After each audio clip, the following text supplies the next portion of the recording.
Resmi, Persib Bandung mendatangkan bek anyar asal Brazil yang bernama Gustavo Franca. Sebelum lebih jauh, aku gak pernah bosan-bosannya untuk ingat ke teman-teman, ketika teman-teman tonton video ini, jangan lupa tekan tombol like-nya. Ya, Boyan Hodak bersama Persib Bandung, salah satu senjata yang sering ia tunjukkan di atas lapangan, bagaimana kekuatan defensif yang dibangun oleh Boyan Hodak. Quivers yang sebelumnya berduet dengan Alberto Rodriguez berhasil berkali-kali membuat lawan ketika melakukan penyerangan ke pertahanan Persib Bandung frustasi untuk membongkar hal tersebut. Terakhir, betapa sulitnya di babak Championship Series Madura United untuk bisa membongkar pertahanan dari Persib Bandung. Sebelum lebih jauh, kita baca dulu apa yang disampaikan oleh manajemen Persib lewat website resmi mereka. Wilujeng Sumping Gustavo Franca. Persib resmi mendatangkan pemain asing keduanya menjelang bergulirnya Liga 1 tahun 2024-2025 setelah Matteo Kojijan berasal dari Kroasia. Kini giliran bek tengah asal Brazil, Gustavo Moreno de Franca yang didatangkan Persib. Interim Director of Sports PT PBB Mas Aditya Putra Herawan katakan berdasarkan rekomendasi dari pelatih Boyan Hodak, Gustavo Franca diikat kontrak selama 1 tahun. Coach Boyan masih membutuhkan tambahan pemain untuk memperkuat lini pertahanan. Makanya Coach Boyan merekomendasikan bek asal Brazil ini masih membutuhkan untuk memperkuat ya lini pertahanan. Dilahirkan di Minas Gerais 20 Juli tahun 96, 27 tahun usianya sekarang. Gustavo pada musim lalu memperkuat Leng FC dan Tondela, dua klub Liga Segunda Portugal. Setelah mengawali karir di klub-klub Brazil seperti Via Nova, Paulista, IVA 3, Tupi, Nacional AC Sao Paulo, Gustavo mulai berkiprah di Eropa dengan bergabung bersama klub Liga Utama Azerbaijan, Sebail FK tahun 2022-2023 sebelum bermain di Liga Segunda Portugal. Wilujeng Sumping Gustavo Franca semoga bisa menampilkan performa terbaik dan berkontribusi besar untuk Persib di Liga 1 tahun 2024-2025. Ya, kalau kita bicara pertahanan Persib Bandung di musim lalu sangat amat bergantung ke posisi Nick Quivers dan Alberto Rodriguez. Ketika salah satu pemain tersebut tidak bermain, berpengaruh sekali terhadap sisi defensif yang dimiliki oleh Persib Bandung. Ya, tentu apa yang terjadi di musim lalu menjadi bahan evaluasi di musim yang baru ini. Nah, untuk memperkuat sisi defensif, karena Persib Bandung bukan hanya nanti bermain di Liga Indonesia tapi bermain di level Asia. Itu poin pertama.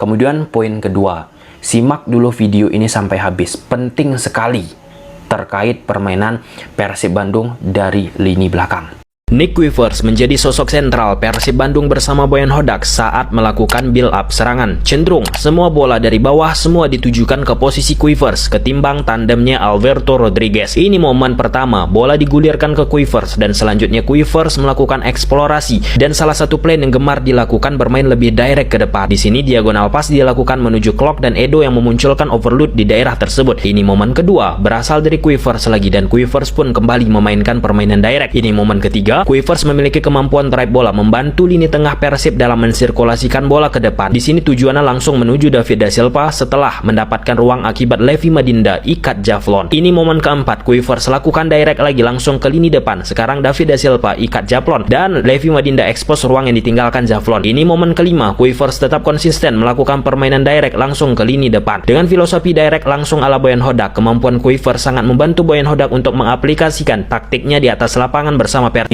Itu merupakan duet yang ditampilkan Persib, menandemkan Quivers dan Alberto Rodriguez. Nah, pada saat Persib membangun serangan dari penjaga gawang, back lini tengah sampai dengan lini depan, ini sudah sering kita lakukan analisa berkali-kali, bukan satu pertandingan tetapi 2, 3, 4, 5 pertandingan terus Persib Bandung. Pada saat fase build up yang dilakukan oleh Boyan Hodak, sering sekali Persib Bandung mengarahkan bola ke posisi Nick Quivers. Nick Quivers memiliki kemampuan sebagai ball playing defender tentunya untuk melakukan progresif pass ke depan, progresif pass itu apa Bang Tom? Memberikan umpan ataupun passing ke depan, bukan memberikan passing ke daerah permainan sendiri ataupun ke zona nyaman. Itu juga yang terlihat akhirnya mengapa di permainan sepak bola back itu passingnya tinggi. Nah, bukan sekarang kita lihat seberapa banyak back tersebut melakukan passing, tetapi seberapa banyak dia melakukan progresif passing ke depan. Nah, dalam konteks pada saat Alberto Rodriguez bersama Nick Kuipers, Alberto Rodriguez sering sekali akhirnya mengarahkan bola tersebut ke posisi Nick Kuipers. Aku bukan katakan Alberto Rodriguez tidak melakukan build up ataupun progresif pass ya. Namun secara kualitatif pandangan kita teman-teman, acap kali lebih dipercayai oleh Alberto Rodriguez bola itu diarahkan ke posisi Kuipers. Sehingga bergantung banget Persib membangun serangan ke posisinya Kuipers. Ketika bola itu diarahkan ke Alberto Rodriguez, terdelay itu bola.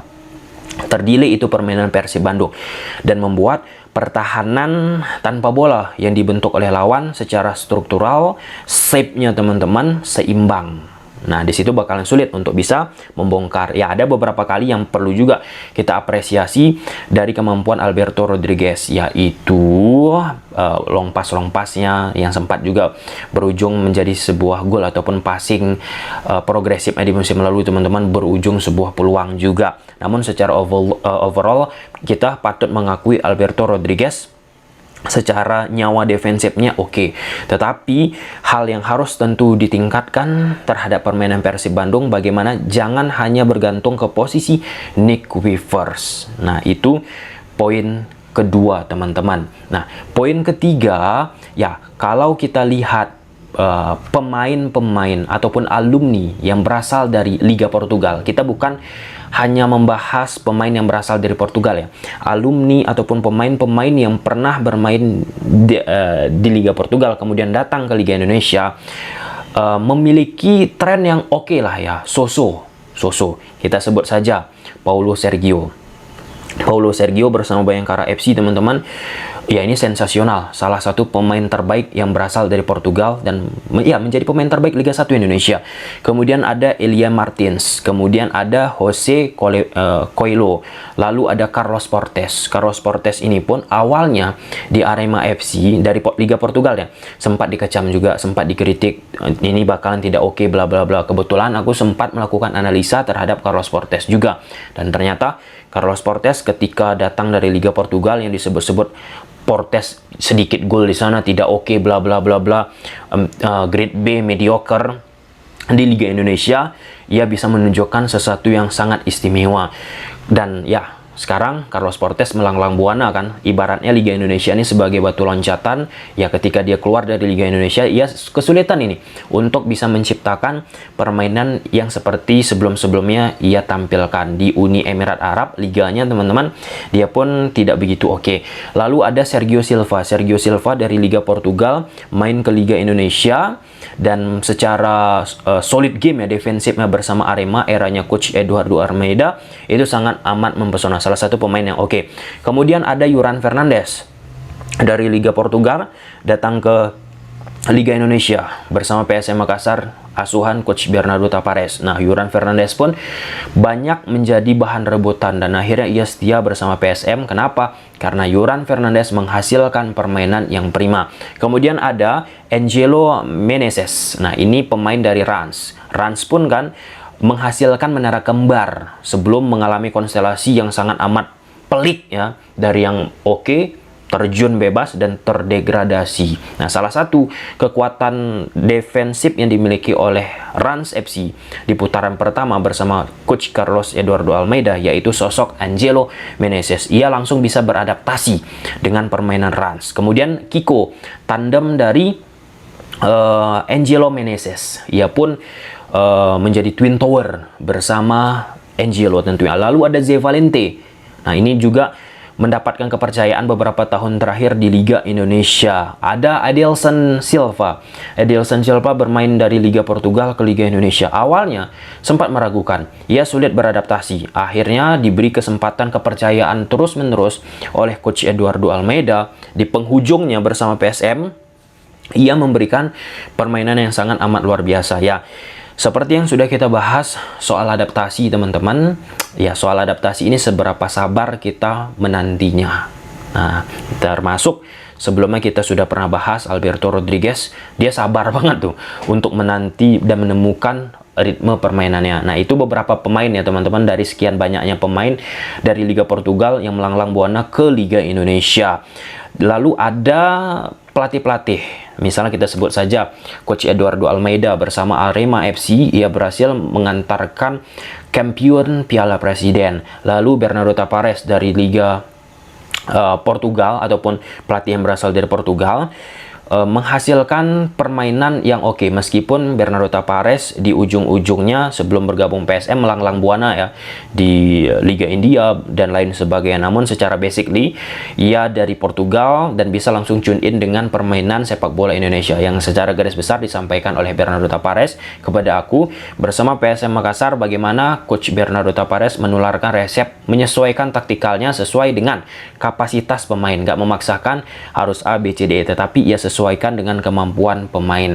Nah, secara garis besar, kalau kita bicara kiprah-kiprah pemain yang berasal dari Liga Portugal datang ke Liga Indonesia, dari sisi adaptasi ini tidak terlalu ya sulit lah ya, meskipun ada beberapa pemain yang sulit, tetapi secara positioningnya jika pemain tersebut sudah beradaptasi sangat memiliki pengaruh terhadap permainan klub tersebut. Dari beberapa pemain yang sudah kita sebutkan tadi, kita masuk ke konteks misalnya Gustavo Franca, ia berasal dari Tier 2 Liga 2 juga Portugal teman-teman, dan melanglang buana dia bukan berasal dari Portugal, dari Brazil. Kalau kita lihat tipikal back-back dari Brazil teman-teman, tentu bagaimana pemain tersebut memiliki reading the game, kemudian berinisiasi untuk bisa bermain progresif pass, itu normalnya back-back yang berasal dari Brazil dan memiliki kemampuan leadership ya, membuat tenang back yang ia rekan-rekan yang ia bersamai di atas lapangan. Nah, problemnya ataupun pertanyaannya, apakah Gustavo Franca bisa dengan cepat melakukan adaptasi? Nah, ini hal yang harus tentunya perlu diperhatikan oleh Gustavo Franca. Nah, dari sisi permainan, sifat individu yang dimiliki oleh Gustavo Franca, ya, overall secara reading the game, apa yang ia tunjukkan bersama klubnya oke. Kemudian kepemimpinannya oke. Ya, meskipun ada yang mengatakan ini pemain grade B, grade C dan lain sebagainya, beda bos. Level Liga Indonesia dengan Liga Portugal. Itu yang harus kita perhatikan. Dan sering aku sampaikan, ketika pemain grade B, grade C direkrut dari liga luar datang ke Liga Indonesia, kadang tiba-tiba pemain tersebut berubah menjadi grade A dengan harga minimalis, seperti misalnya value yang dimiliki oleh Gustavo Franca. Ada yang menyebutkan 2,5 M, 2 M dan bla bla bla bla. Kita nggak usah melihat value. Ada loh pemain asing Liga Indonesia yang menjadi pemain terbaik, aku nggak usah menyebutkan nama, itu datang ke Liga Indonesia dikontrak 500 juta per tahun. Nah, 500 juta. Tapi apa? Bisa memberikan yang terbaik dan ujungnya apa? Kontraknya pun naik, value-nya pun naik, dan membuat akhirnya ya kurang lebih menjadi rebutan. Nah, ini hal yang tentu harus kita cermati ya teman-teman. Ingat ya teman-teman, melihat pemain sepak bola itu jangan dari potongan-potongan video pendek ataupun highlight. Karena jika kita melihat dari highlight pemain-pemain bola, maka semua pemain sepak bola akan bagus. Oke, mungkin sampai sini aja dulu teman-teman videonya. Kita lihatlah bagaimana perkembangan Persib Bandung ke depannya. Aku berharap di fullback kanan sih ya harus diperkuat oleh Persib Bandung. Jangan hanya bergantung ke posisi Henen, termasuk fullback kiri. Ada Rezaldi Hanusa. Rezaldi Hanusa kita sudah melihat beberapa kali kesempatan ketika ia bermain di level yang lebih tinggi bersama timnas kayak dan lain sebagainya. Ya, ketika menghadapi lawan yang setara ataupun level yang sedikit lebih tinggi, kadang acap kali mengalami kesulitan. Penting akhirnya memiliki lapis yang sepadan sehingga ketika Rezaldi, Hanusa ataupun Hen tidak prima, bisa diganti dengan pemain yang lainnya, ada opsi lainnya yang setara. Mungkin sampai sini aja. Gimana menurut teman-teman? Coba silahkan tulis di kolom komentar, bye.